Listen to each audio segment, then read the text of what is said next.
Olá, meu irmão, olá, minha irmã, paz e bem. Eu sou Lourenço Filho e esse é o meu, é o teu, é o nosso canal de Cima dos Telhados.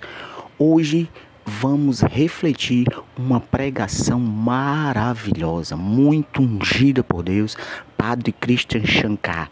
Intimidade com Deus. Meu irmão, não perca, assiste do começo ao fim. Se você não é inscrito, está chegando pela primeira vez, se inscreve, deixa teu comentário, deixa teu like, compartilha. Você que já é inscrito, meu irmão, minha irmã, que Deus te abençoe, que Deus te ilumine.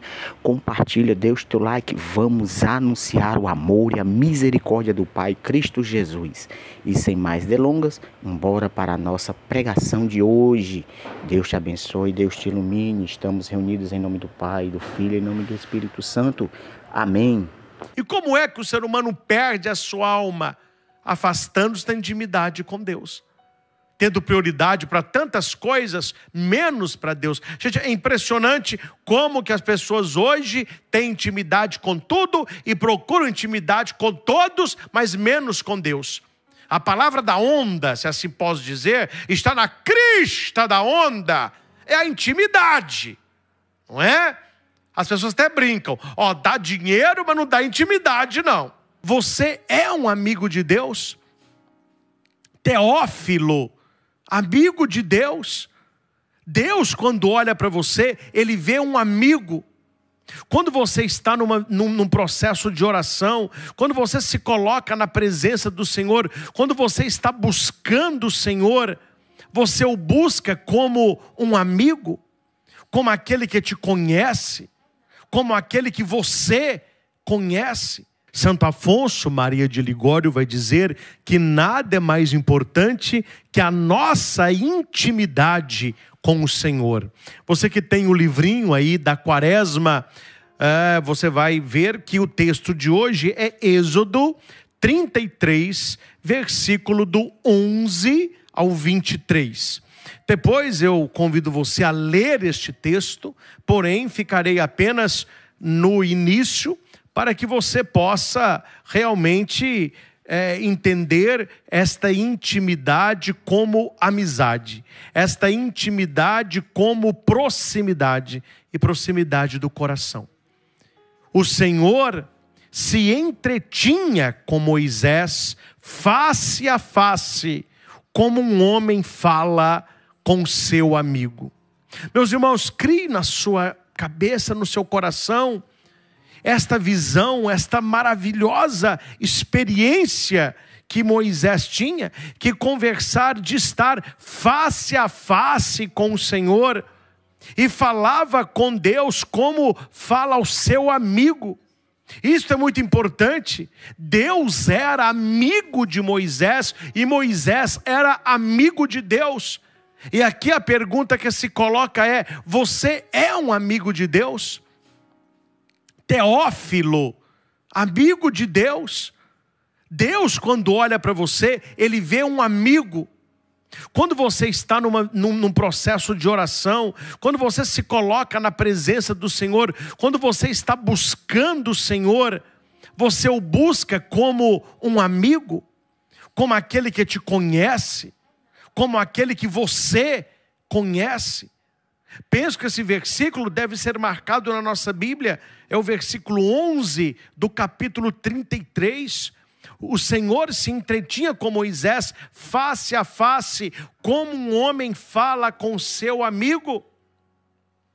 Mais à frente, conheço-te pelo teu nome e tens todo o meu favor. Se é verdade que tenho todo o vosso favor, dai-me conhecer os vossos desígnios, para que eu saiba que tenho todo o vosso favor, considerai que esta nação é o vosso povo. Gente, isso nós devemos pedir a Deus. Você que faz parte deste exército, você que não quer ser um católico bolinha de isopor.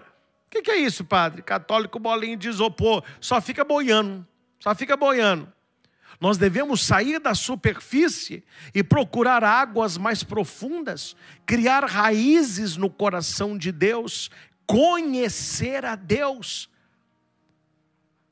Moisés aqui está dizendo: Senhor, se és verdade que eu tenho o teu favor, dai-me a conhecer os teus desígnios. Isso é intimidade com Deus. Quais os desígnios de Deus para a minha vida? Quais os desígnios de Deus para a minha família? Quais os desígnios de Deus para o meu trabalho? Quais os desígnios de Deus para a minha vida sentimental, emocional? Infelizmente as pessoas colocam na cabeça que elas querem fazer o que elas querem fazer. E depois que as coisas dão errado, aí por último elas começam a rezar. Sendo que a oração deveria precedir todas as coisas. O cardeal Cantalamessa, num dos seus escritos, e eu particularmente sou admirador, ele escreve que a oração do pregador, aquele que é amigo de Deus, aquele que não fala apenas sobre Deus, mas ele fala de Deus. Ou seja, eu posso falar para vocês sobre a fome, porque eu já li quando as pessoas estão passando fome no mundo. Mas eu não posso falar para você da fome, porque eu nunca tive fome. Graças a Deus, eu nunca passei falta de comida na minha vida. O pregador, aquele que é amigo de Deus, ele não pode ficar falando apenas sobre Deus. Ele tem que ter intimidade para falar de Deus. Eu não falo apenas sobre a Bíblia, mas da Escritura.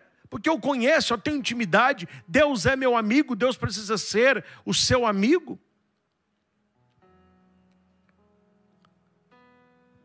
O Senhor disse para Moisés: minha face irá contigo, e serei o teu guia.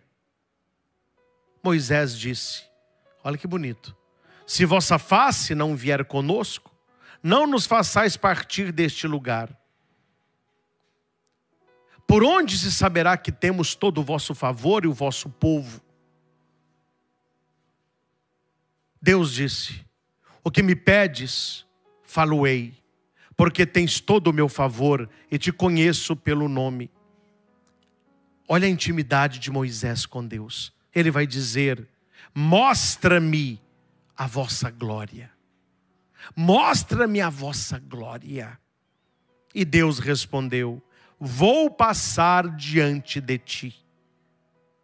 Vou passar diante de ti. Todo o meu esplendor. Dou a minha graça. Mas você verá pela fenda. Ou seja, quem vê a glória de Deus morreria. Então Moisés contemplou a Deus pela fenda da rocha. O viu de costas. O que significa isso hoje? Para que possamos ver Deus na nossa vida, é preciso olhar o rastro de Deus na nossa história. Uma pessoa que só fica no sofrimento, só fica no presente, só fica na reclamação, ela vai perdendo o entusiasmo de viver. É nos momentos de dor que você deve olhar para trás, olhar Deus de costas e ver o rastro de Deus na sua vida. Ver tantas coisas que você já superou, a experiência que você já teve. Lembre que os discípulos com o Senhor lá no Getsêmani, naquele sofrimento que eles estavam, e o Senhor suando sangue, foram aqueles 3 que estiveram com ele em cima do Tabor, na sua transfiguração. Então no momento da dor, eu não posso olhar para a dor, eu preciso voltar para o Tabor. Eu preciso lembrar daquele Deus que se manifesta em glória e que me sustenta no sofrimento. E todos nós tivemos na vida Tabor. Todos nós tivemos momento de intimidade com Deus. E como eu posso cultivar esta intimidade com Deus, esta intimidade que Moisés teve e esta intimidade que eu quero ter? Primeiro, eu sei que muitos participam dessas pregações anotando. Então anote isso. Intimidade quer dizer aquilo que há de mais profundo no homem e em Deus. Quando eu falo de intimidade, eu estou falando daquilo que está profundo em mim e daquilo que está profundo em Deus. Está ligado ao dar-se, ao conhecer-se profundamente e não de maneira superficial. Deus não nos quer tendo com ele um relacionamento superficial, mas um relacionamento de coração. E o que significa intimidade? Significa amizade profunda com Deus. Moisés tinha amizade profunda com Deus, então ele era amigo de Deus. Jesus vai dizer que nós somos amigos dele. Ele não quer, então, um relacionamento de visita na nossa vida. Você já viu quando chega na sua casa visita? Eu falo que visita ensaia-nos para a falsidade. Enquanto não tem visita, o pessoal está andando de qualquer roupa, está de pé no chão, copo lá lascado, prato lascado, garfo de 3 dentes, confusão. Aí chega a visita. Aí você põe a visita na sala, não é? Tem o copo de água da visita. Você vai dar água para visita qualquer copo? Não, é aquele copo ali. Aí para visita você põe o copo no pires, não é? Tem casa que tem até um lencinho que vai acima com os banangundangos assim do lado, só para encantar a visita. Prepara aquela mesa. Tem casa que tem a vasilha da visita. Só que a visita, por mais que nós amemos a visita, ela não conhece a nossa verdade. Ali foi tudo armado para encantar a visita. Claro, no primeiro momento é normal isso. Quando nós queremos honrar as pessoas, nós preparamos as coisas. Mas você quer viver a vida toda sendo visita na casa de alguém? Não é assim que funciona. Geralmente visita rima com desconhecido. Uma pessoa que você não conhece, ela é visita. Aí quando a pessoa vira seu amigo, olha como que acontece. Vamos pegar só água. Visita. Um copo de água, por favor. Tá bom, um minutinho só. Essa aqui é água natural, gelada, temperada, com gás, tem saborizada. Pode ser uma saborizada gelada. Limão, pode ser. Aí você vai na cozinha, pega aquela água saborizada, que só tem uma garrafa, ninguém da casa toma, é da visita. Você põe ela no copo, põe uma rodela de limãozinho para enfeitar o copo, vem no pires para encantar a visita. Mas encantou. Aí esta visita começa a virar amigo da sua família. Aí no outro domingo ela já volta. Aí à noite já está lá vendo filme. No primeiro filme todo mundo calçado, sentadinho no sofá. Aí começa a intimidade. Aí a visita já chega tirando o sapato, aí já deita no sofá, aí já chuta o pet, já escolhe o filme. E quando é que amigo íntimo chega na sua casa e diz assim, por favor, um copo de água? Se a pessoa fala, que água só. Se você não pegar água lá, você vai ficar com sede aí. Pode abrir a geladeira, que é nosso. Você abre a geladeira, você já leva um suco. A intimidade, ela acaba com a formalidade. Porque você conhece a pessoa de verdade. Você não está ali para ver coisas preparadas. Você está vendo a verdade. A verdade. Jesus, ele quer ver a nossa verdade porque ele é a verdade. E tem gente que passa a vida toda na igreja tratando Jesus como visita. Não entra na intimidade com Cristo. Você não é verdadeiro com ele. Você fica mostrando quem você gostaria de ser. Quem você desejaria ser, mas quem não é. E Jesus não quer estar na sala de visita. Ele quer estar no nosso quarto. Ele quer abrir geladeira. Ele quer conhecer a nossa vida. A gente conhecer a vida dele. Ele quer chucar de sandália para um lado, deitar na almofada. Era assim que ele estava na casa de Marta, Maria e Lázaro. Eu tive uma graça muito grande de celebrar uma missa na casa de Marta, Maria e Lázaro. Fizeram um altar assim no canto e tem a sala. Eu ficava pensando, Jesus na casa desses 3 irmãos. Ele não era visita. Então ele chegava, já tirava a sandália. Marta ou Maria teve que lavar os pés dele. Jesus já deitava, falou, estou cansado, viu Marta? Hoje eu preguei, hoje eu curei, deixa eu deitar aqui na almofada. Eles deixava Jesus deitar, Jesus estava uma cochilada, de vez em quando, olha Senhor, você acordou? Tem uma roncada, estou cansado. Não Senhor, fiz para o Senhor aqui um pãozinho, tem aqui um suco, tem uma tâmara. É assim que a gente trata amigo. É assim que a gente trata pessoas íntimas. Agora imagina se Jesus, toda vez que entrasse na casa desses irmãos, fosse tratado como visita.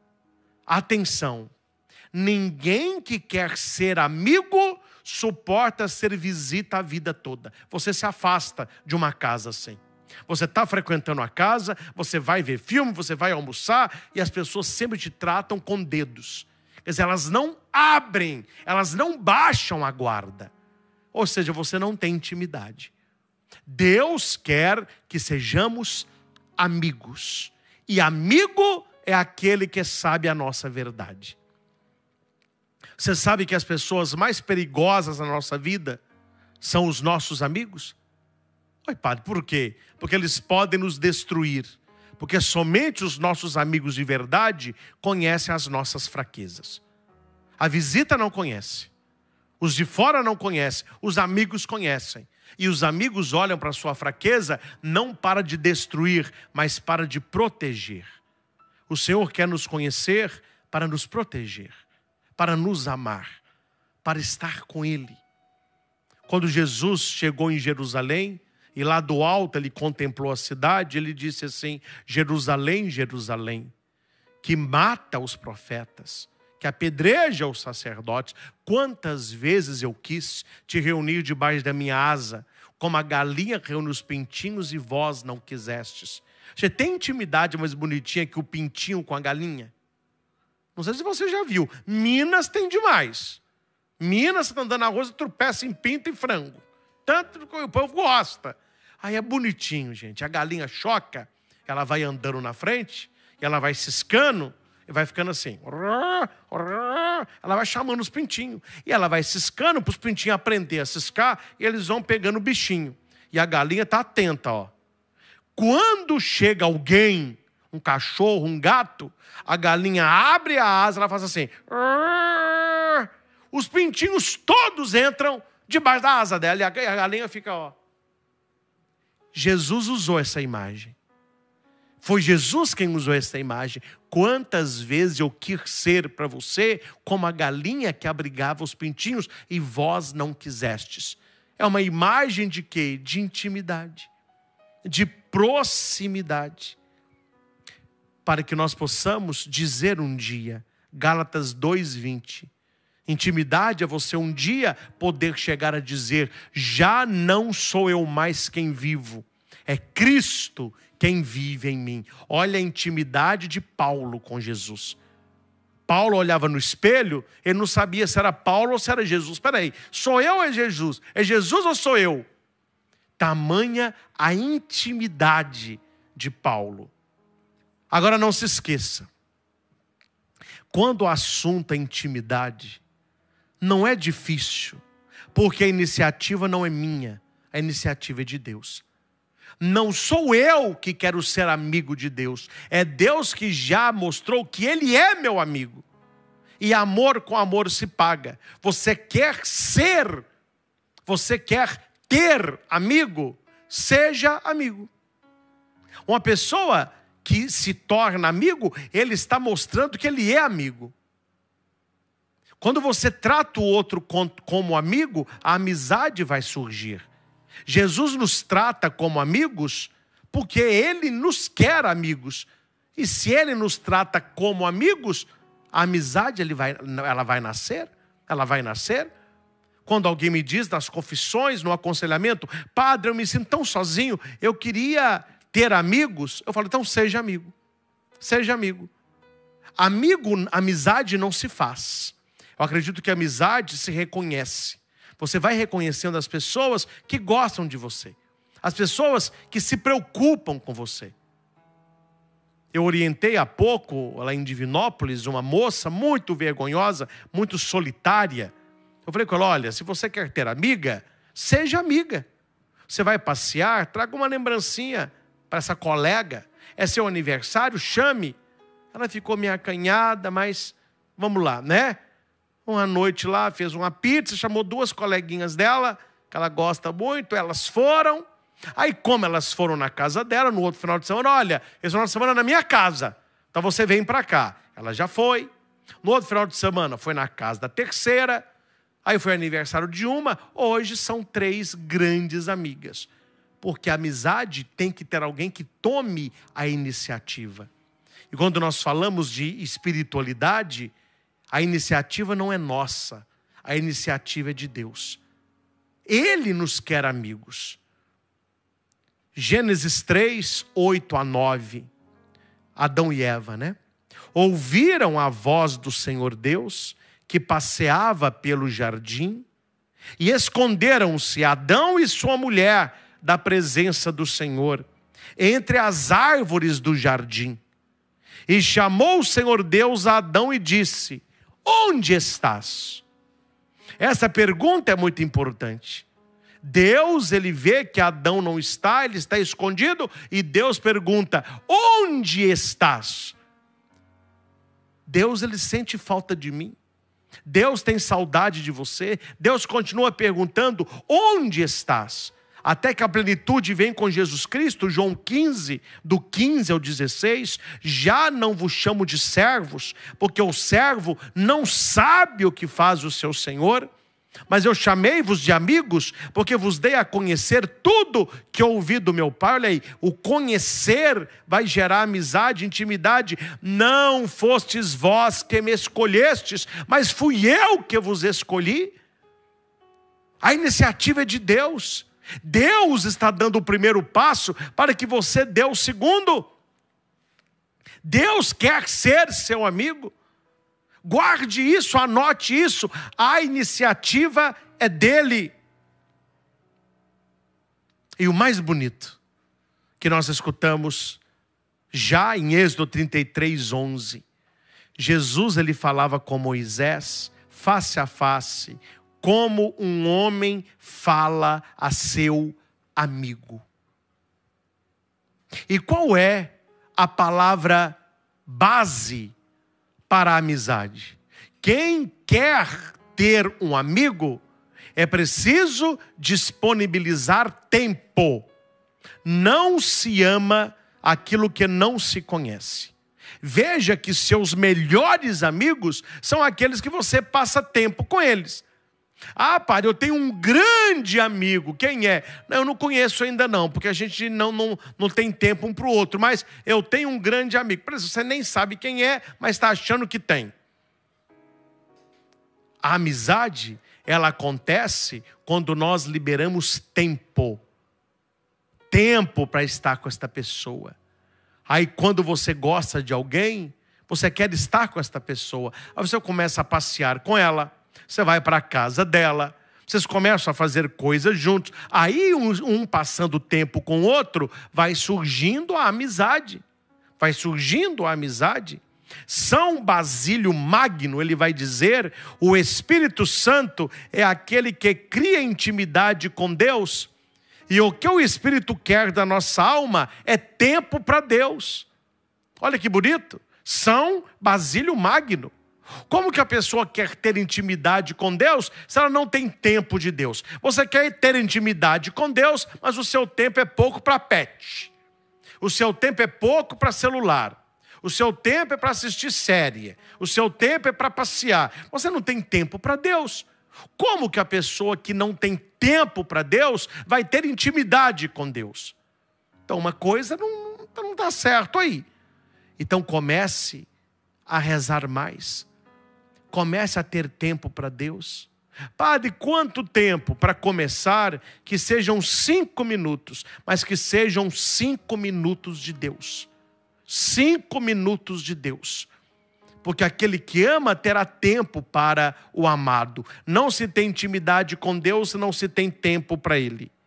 Raniero Cantalamessa vai dizer: o Espírito Santo indica o que de mais íntimo e secreto há em Deus, e indica o que de mais íntimo e secreto do homem, seu princípio vital, sua própria alma. É o Espírito Santo que cria intimidade com Deus. Então, meus irmãos, não tenha preguiça, de clamar o Espírito Santo. Não levante da sua cama de manhã sem clamar o Espírito Santo. Não tome decisões importantes sem clamar o Espírito Santo. Não vá dormir sem glorificar o Espírito Santo, que é como disse Cantalamessa, é o Espírito que indica o mais íntimo de Deus e o mais íntimo do homem. Na teologia trinitária, os estudiosos da Trindade vão dizer que o amor do Pai pelo Filho e o amor infinito do Filho pelo Pai é o Espírito Santo. Uma comunidade perfeita, intimidade nas pessoas da Trindade. Busque essa intimidade com Deus. A religião que nós professamos, as missas que nós participamos, a leitura da Bíblia que realizamos, os terços que meditamos, os sacramentos que da igreja recebemos, tudo isso tem um fundamento só: intimidade com Deus, a salvação da nossa alma. Jesus vai dizer que o que adianta um homem ganhar o mundo inteiro se ele perde a sua alma? E como é que o ser humano perde a sua alma? Afastando-se da intimidade com Deus, tendo prioridade para tantas coisas, menos para Deus. Gente, é impressionante como que as pessoas hoje têm intimidade com tudo e procuram intimidade com todos, mas menos com Deus. A palavra da onda, se assim posso dizer, está na crista da onda, é a intimidade, não é? As pessoas até brincam, dá dinheiro, mas não dá intimidade, não. Quantos nas baladas da vida, na primeira noite de encontro, já terminam numa cama? Aí as pessoas dizem, não, mas é intimidade. E tem gente que gosta, né? O papai aqui gosta de intimidade. Quer dizer, as pessoas buscam rapidamente intimidade amorosa, intimidade carnal. Tem até a intimidade profissional. A pessoa não conhece a outra, mas por causa de dinheiro, vamos fechar um negócio agora. Mas será que esta fome que as pessoas têm de intimidade com aquilo que nem deveria ter, elas têm fome de intimidade com Deus? Procuramos intimidade com as pessoas que admiramos, mas não procuramos intimidade com o Altíssimo? Temos tempo para os amigos, não temos tempo para Deus? Temos tempo para tudo, não temos tempo para oração? E aqui em Romanos 8, 35 a 39, vai dizer, aquele que tem intimidade com Deus, ele não tem medo na hora das provações. Aí a pessoa não tem intimidade com Deus, aí começa um problema na vida, ela fica desesperada. A pessoa não dorme, a pessoa não come, por quê? Está faltando intimidade com Deus. A intimidade com Deus é o principal da nossa vida. Quem nos separará do amor de Cristo? A tribulação, a angústia, a perseguição, a fome, a nudez, o perigo, a espada? Realmente está escrito, por amor de ti somos entregues à morte o dia inteiro, somos tratados como gado destinado ao matadouro. Mas em todas essas coisas, somos mais do que vencedores. E como é que você se torna mais do que vencedor? Tendo intimidade com Cristo. Eu sou mais do que vencedor porque eu tenho um carrão importado. Eu sou mais do que vencedor porque eu tenho um relógio Rolex. Eu sou mais do que vencedor porque eu sou empresário de sucesso. Eu sou mais do que vencedor porque eu tenho um cartão de crédito ilimitado. Eu sou mais do que vencedor porque eu só viajo na primeira classe. Não! Você é mais do que vencedor, porque nada pode te separar do amor de Cristo, da sua intimidade com Deus. Nada é mais importante que a sua intimidade com Deus. Você pegue tudo aquilo que tem valor, tudo aquilo que para você é muito importante, coloca de um lado e coloca de outro a intimidade com Deus. Nada se compara com a amizade com o Senhor. Nada se compara. em você ter um relacionamento verdadeiro com o Senhor. Em tudo isso, somos mais do que vencedores pela virtude daquele que nos amou. Pois estou persuadido que nem a morte, nem a vida, nem os anjos, nem principados, nem presente, nem futuro, nem potestade, nem altura, nem abismo, nem qualquer outra criatura nos poderá separar do amor de Deus. Intimidade. Nada poderá nos separar do amor de Deus manifesto em Cristo Jesus. Meus irmãos, desculpe, se você está buscando as coisas do alto, mas você não busca intimidade com Deus, você está perdendo tempo. Perdendo tempo. Graças a Deus as pessoas vão na igreja, mas eu como padre fico olhando assim os fiéis, como tem gente que perde tempo na igreja. Porque está ali voando, está ali em outro mundo. Eu não sei qual mundo que essa pessoa está. A pessoa tem tudo ali, ela só não tem intimidade.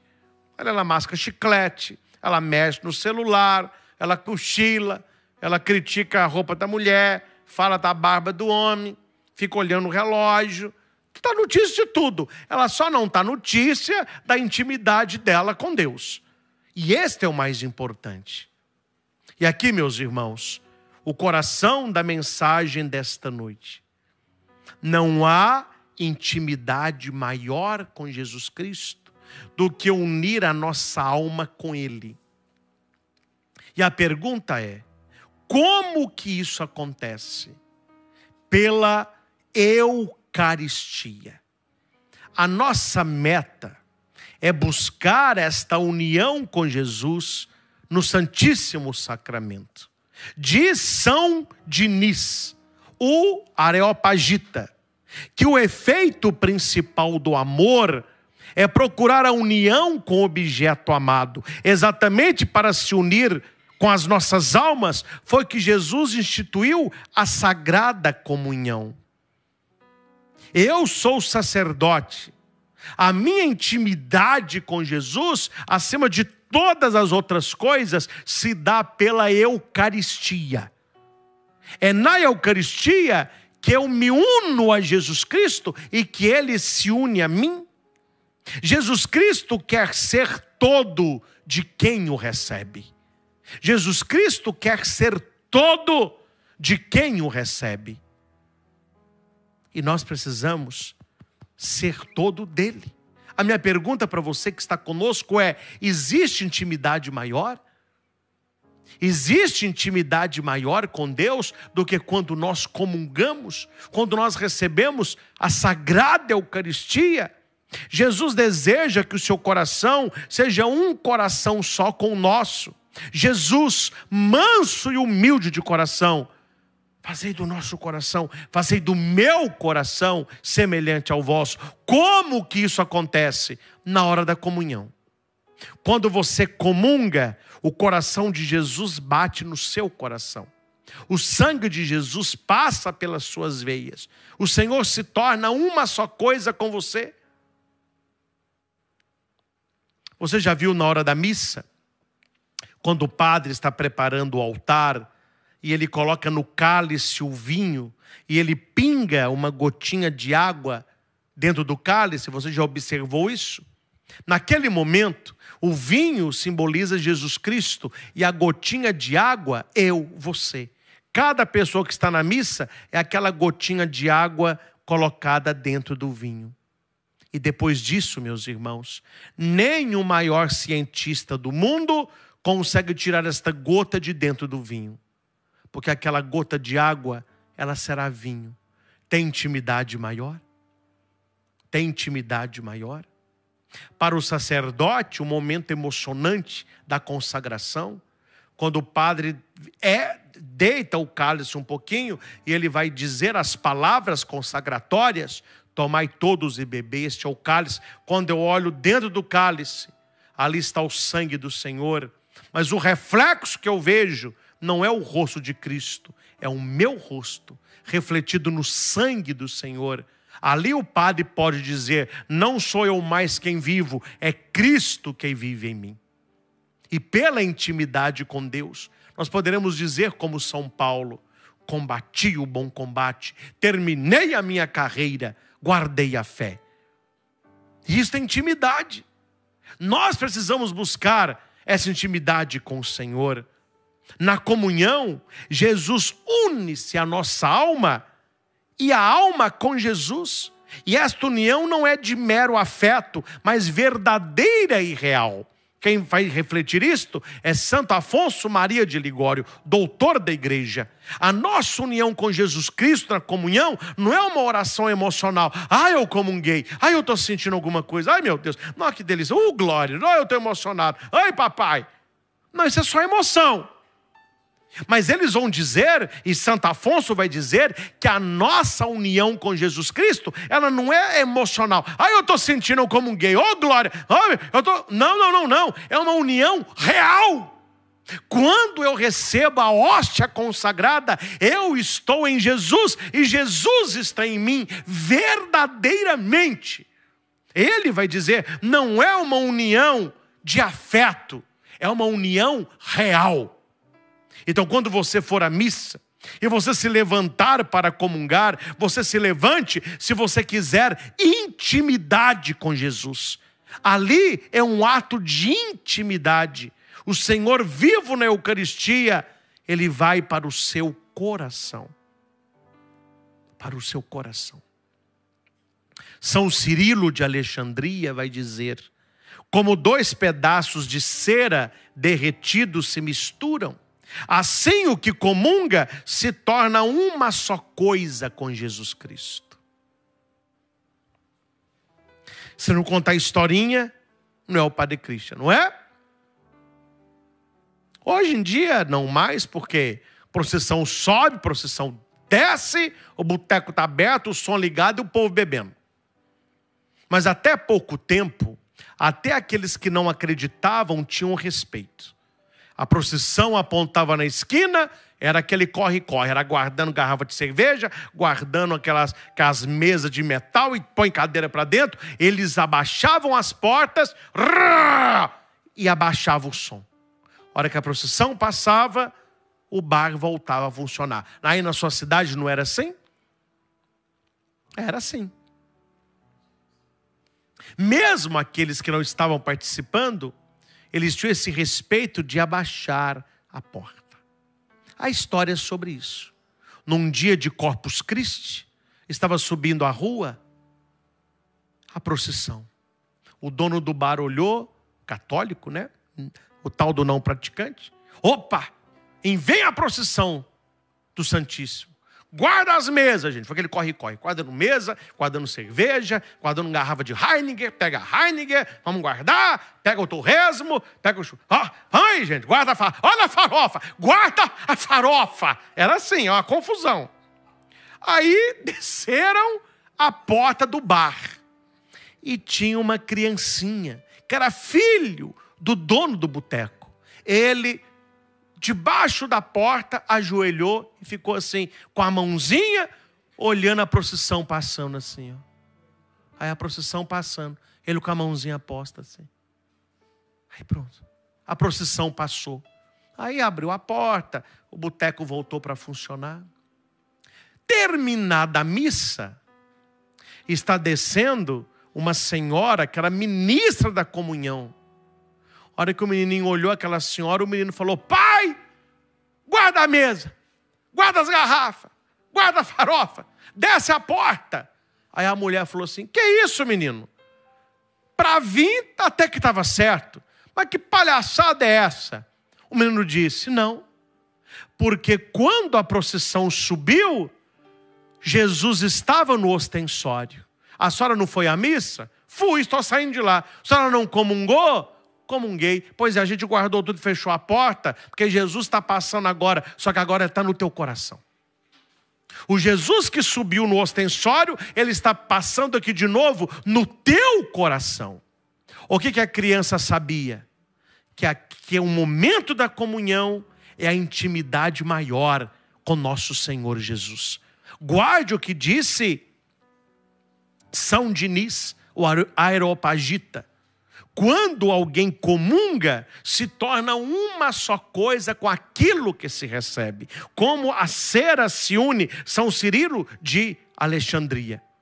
E aqui, Santo Afonso vai dizer, atenção, para nos mantermos sempre em união com Jesus Cristo, aproximemo-nos frequentemente com as devidas disposições da mesa eucarística.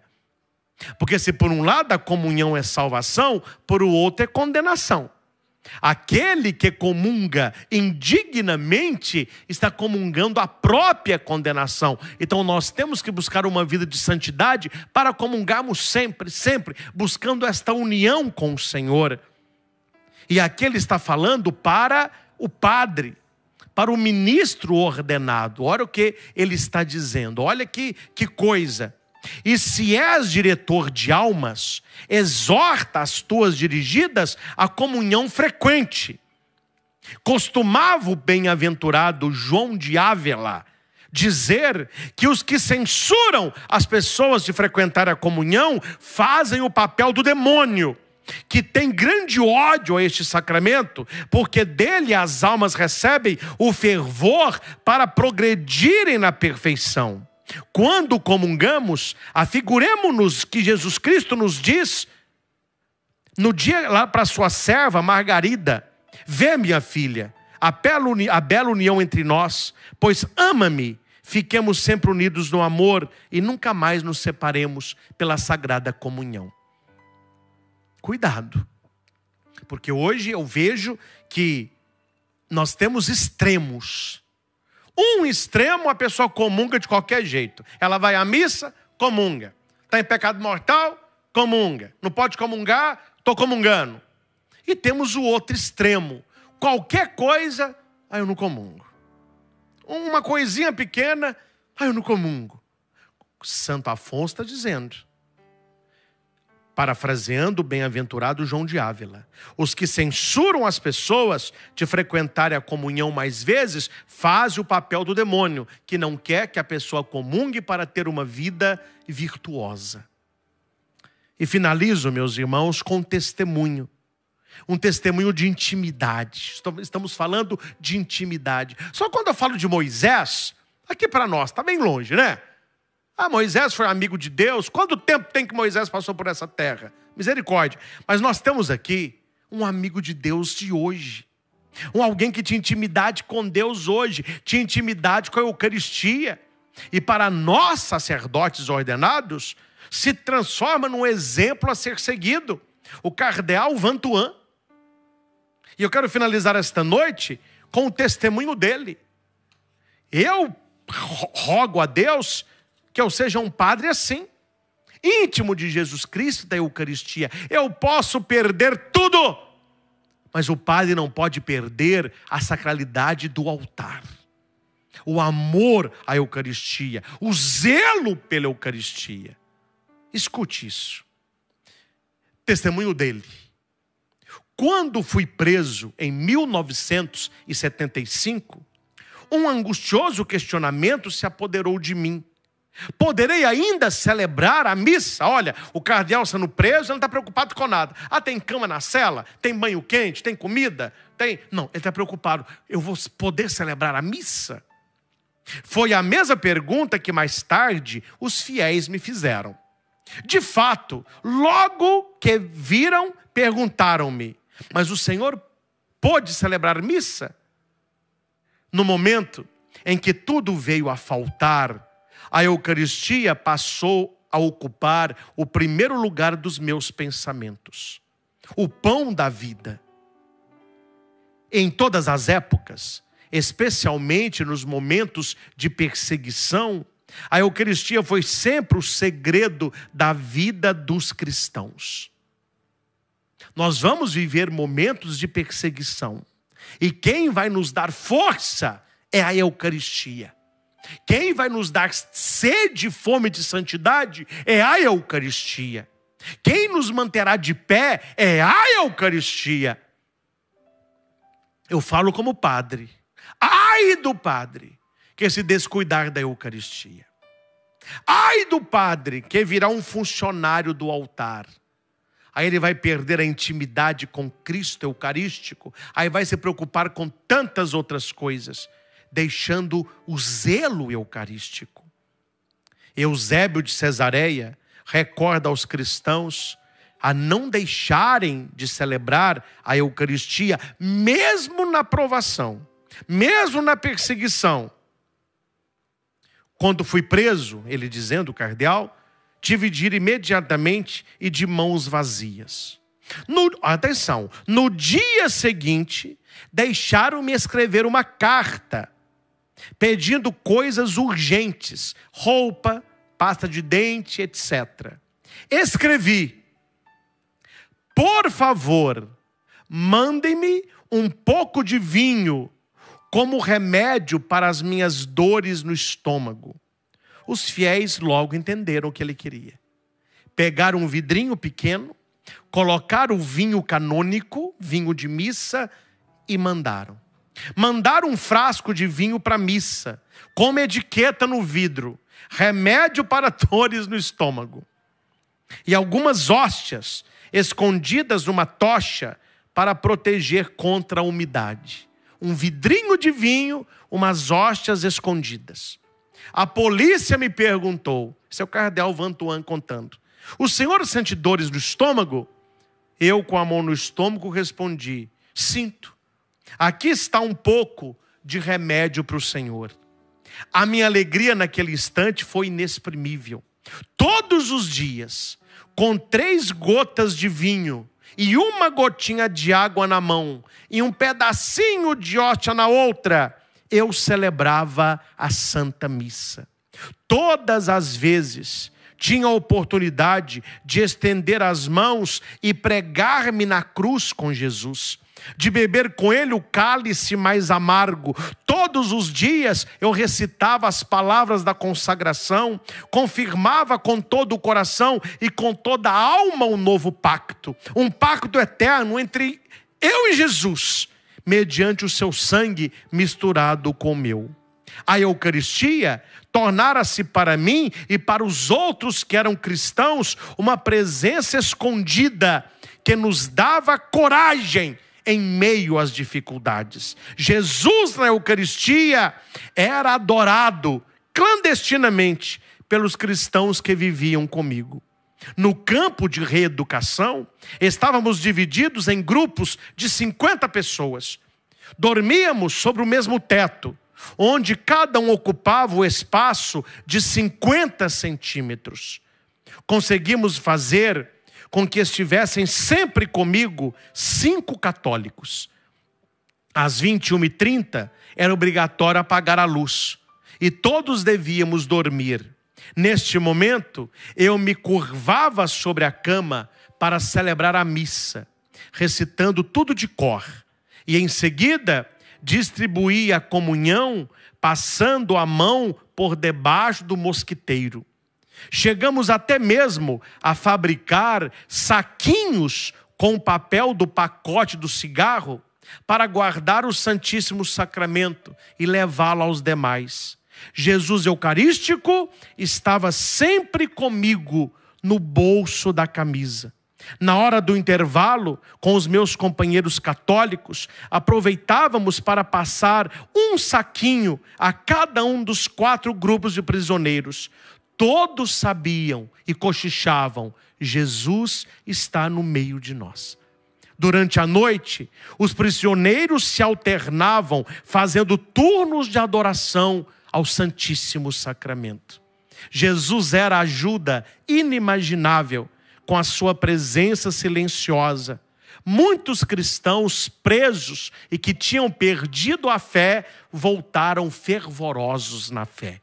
Assim, a obscuridade do cárcere tornou-se luz pascal e a semente germinou debaixo da terra durante a tempestade.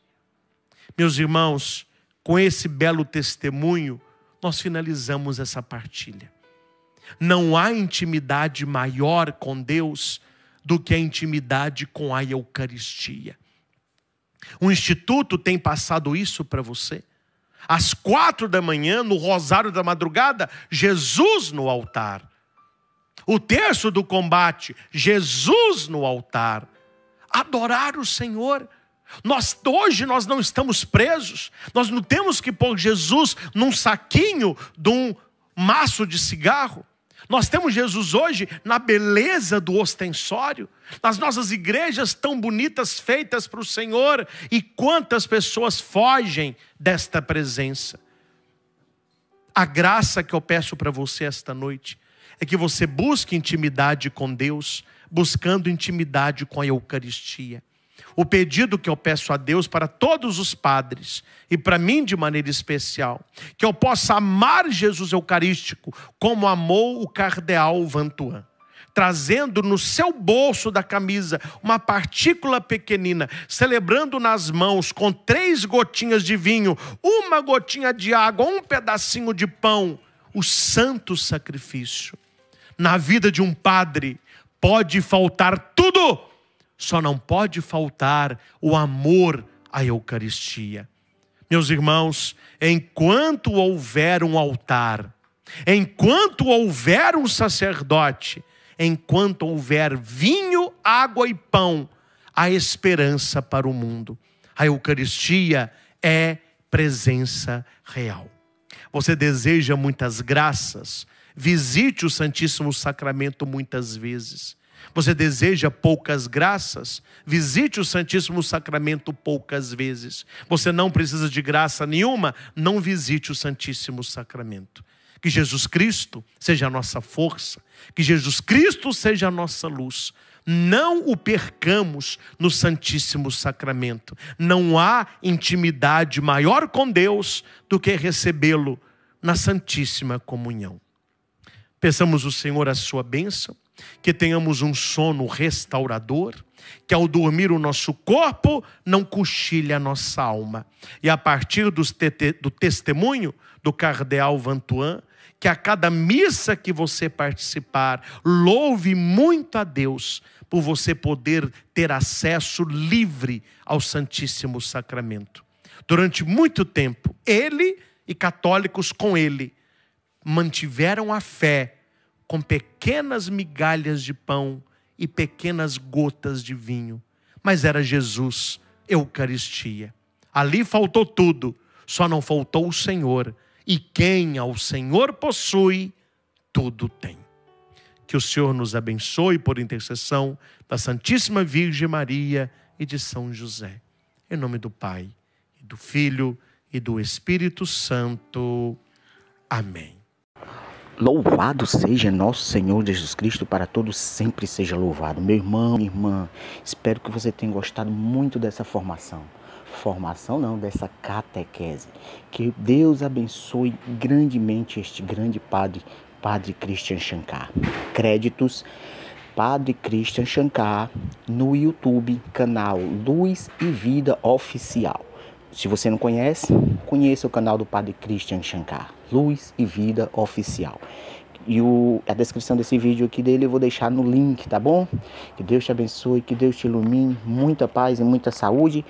Estivemos e sempre estaremos reunidos em nome do Pai, em nome do Filho, em nome do Espírito Santo. Amém. Paz e bem.